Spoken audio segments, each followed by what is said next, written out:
Hello friends, आपका स्वागत है हमारे यूट्यूब चैनल ग्लांस एकेडमी पर। हमने स्टार्ट किया था घटना चक्र फिजिक्स में हमने 2 चैप्टर कर लिए हैं और ये तीसरा चैप्टर चल रहा है जिसमें है 44 क्वेश्चन। आइए हम इसको देखते हैं। सही सुमेलित करना है, इसमें से सूची फर्स्ट को सूची सेकंड से मिलाना है। फैदोमीटर से हम क्या मापते हैं? समुद्र की गहराई को फैदोमीटर से नापा जाता है। बैरोमीटर से वायुमंडलीय दाब का मापन करते हैं और हाइग्रोमीटर से हम आर्द्रता का मापन करते हैं। अल्टीमीटर से हम ऊंचाई को मापते हैं। इसलिए इसका आंसर हो जाएगा ए का 4, बी का 1, सी का 2 और डी का 3। इसका आंसर हो जाएगा बी। आइए इसका एक्सप्लेनेशन देखते हैं। फैदोमीटर नामक यंत्र समुद्र की गहराई से को मापते हैं। बैरोमीटर से हम वायुमंडलीय दाब और हाइग्रोमीटर से हम आर्द्रता को, अल्टीमीटर से हम समुद्र तल से विमानों की ऊंचाई को मापते हैं। हम समुद्र से अगर कोई विमान ऊपर जा रहा है तो उसकी ऊंचाई को हम किससे मापेंगे? अल्टीमीटर से। क्वेश्चन नंबर 45 देखते हैं। फैदोमीटर का उपयोग किसे मापने में किया जाता है? अभी हमने बताया फैदोमीटर का उपयोग हम किससे करेंगे? समुद्र की गहराई मापने में हम फैदोमीटर का उपयोग करेंगे। क्वेश्चन नंबर 46 देखते हैं। यहाँ भी सूची फर्स्ट को सूची सेकंड से मिलान करना है। सूची फर्स्ट का सूची सेकंड से मिलान करना है। एनीमोमीटर से हम क्या मापते हैं? वायु वेग को हम एनीमोमीटर से मापते हैं। सिस्मोग्राफ से हम भूकंप को मापते हैं। बैरोग्राफ से हम वायुमंडलीय दाब को मापते हैं और हाइग्रोमीटर से आर्द्रता को। इसलिए इसका आंसर हो जाएगा ए का 3 कहाँ दिया हुआ है? ये डी नंबर में दिया हुआ है। देखिए, अगर एक आपको पता होता तो आप आसानी से आंसर कर सकते थे, चाहे और कोई पता हो या ना पता हो। ठीक, आइए इसका एक्सप्लेनेशन देखते हैं।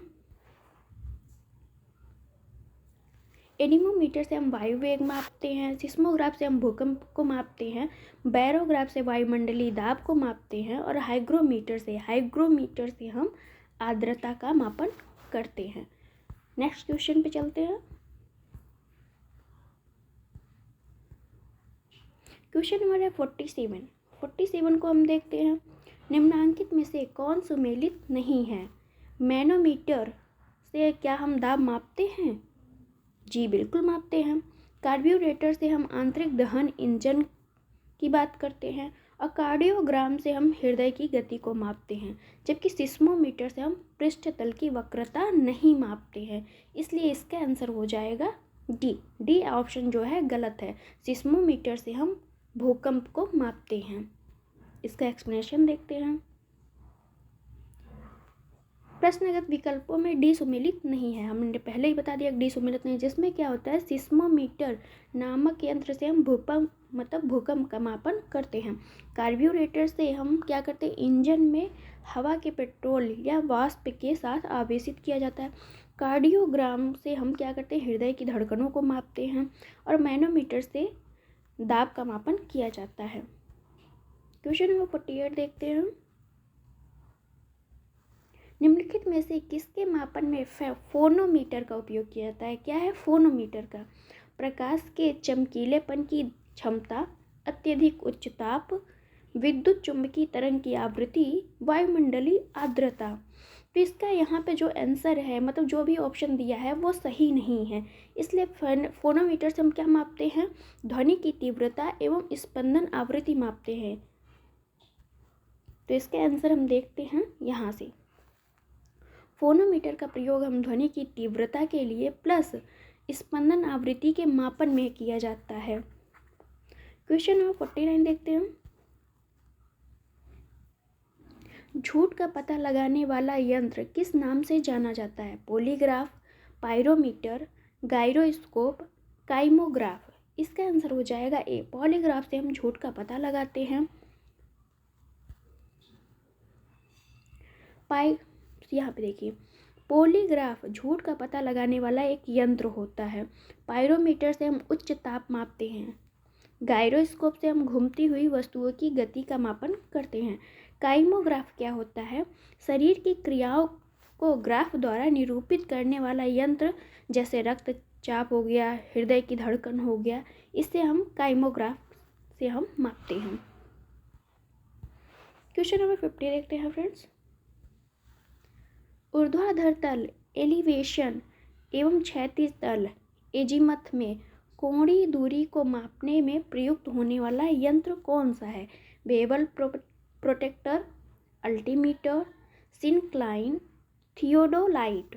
इसका आंसर है डी, थियोडोलाइट से हम ऊर्ध्वाधर तल एवं क्षैतिज तल में कोणीय दूरी को मापने के लिए प्रयोग करते हैं। क्वेश्चन नंबर 51 देखते हैं फ्रेंड्स। अब नया चैप्टर स्टार्ट हो गया है यांत्रिकी, जिसमें हम किसका अध्ययन करेंगे? द्रव्यमान, बल, त्वरण, कार्य, ऊर्जा, संवेग, गति को।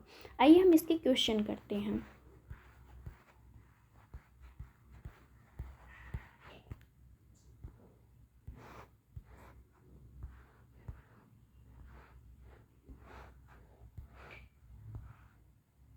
तो क्वेश्चन यहाँ से स्टार्ट हो चुका है। ये क्वेश्चन नंबर फर्स्ट देखते हैं हम। फर्स्ट क्या कह रहा है? न्यूटन के गति का पहला नियम किस पर आधारित है? गुरुत्वाकर्षण पर, जड़ता पर, संवेग के संरक्षण का नियम, ऊर्ध्वाधर गति। इसका आंसर है बी। न्यूटन के गति का जो पहला नियम है वो जड़त्व पर आधारित है, जिसे हम गैलीलियो का नियम भी कहते हैं। आइए इसका एक्सप्लेनेशन देखते हैं।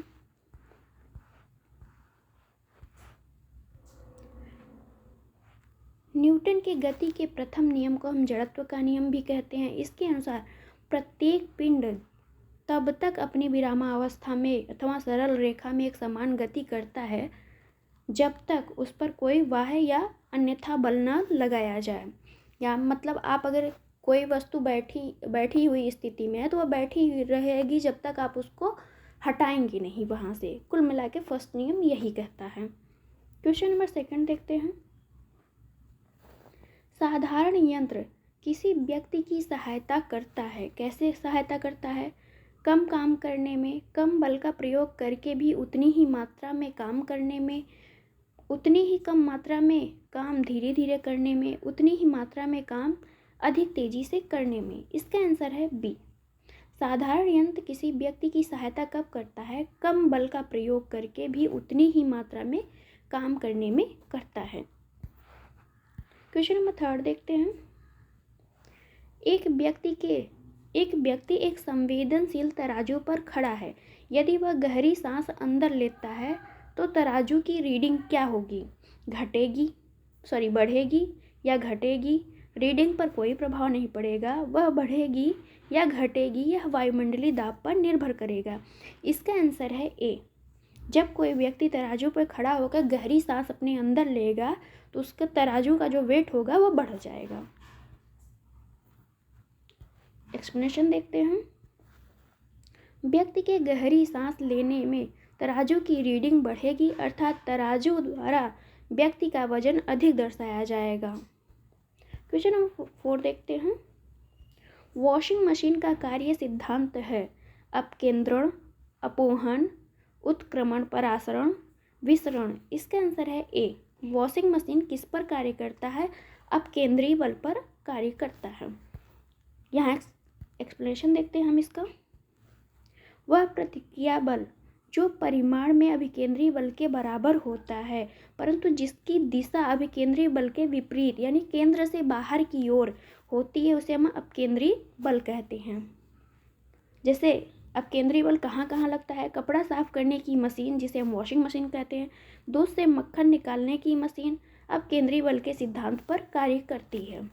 अपकेंद्रीय बल क्या होता है? एक होता है अभिकेंद्रीय बल।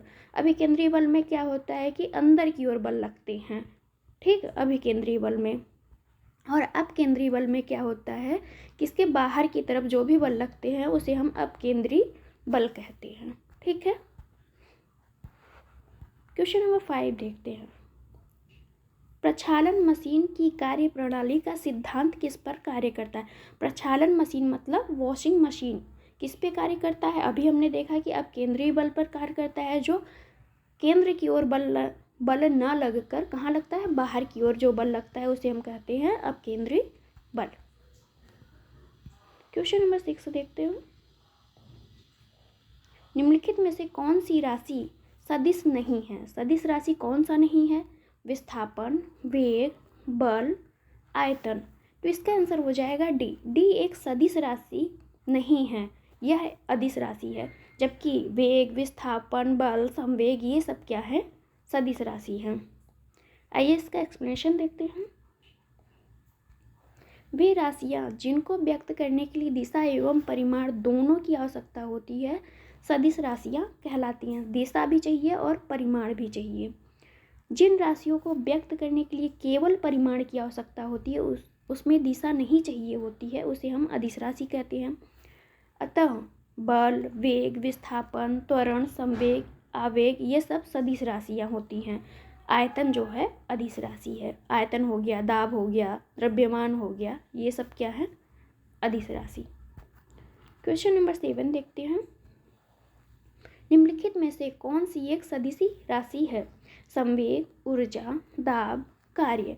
इसका आंसर हो जाएगा ए। संवेग जो है सदिश राशि है, दाब, ऊर्जा, कार्य, आयतन ये सब क्या है, अदिश राशि हैं।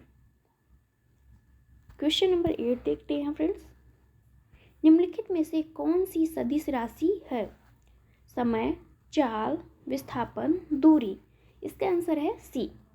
सदिश राशि में कौन कौन से आते हैं? आपका बल हो गया, वेग, विस्थापन, त्वरण ये सब सदिश राशियां हैं, जबकि समय, चाल, ऊर्जा, दूरी ये सब क्या है, अदिश राशियां हैं। क्वेश्चन नंबर 9 देखते हैं। पदार्थ के संवेग और वेग के अनुपात में कौन सी भौतिक राशि प्राप्त की जाती है? वेग, त्वरण, द्रव्यमान, बल। इसका आंसर है सी, द्रव्यमान। एक्सप्लेनेशन देखते हैं। किसी वस्तु के द्रव्यमान तथा वेग के गुणनफल को वस्तु का संवेग कहते हैं। संवेग इक्वल टू होता है द्रव्यमान इंटू वेग। ठीक, thank you for watching friends, मिलते हैं नेक्स्ट वीडियो में।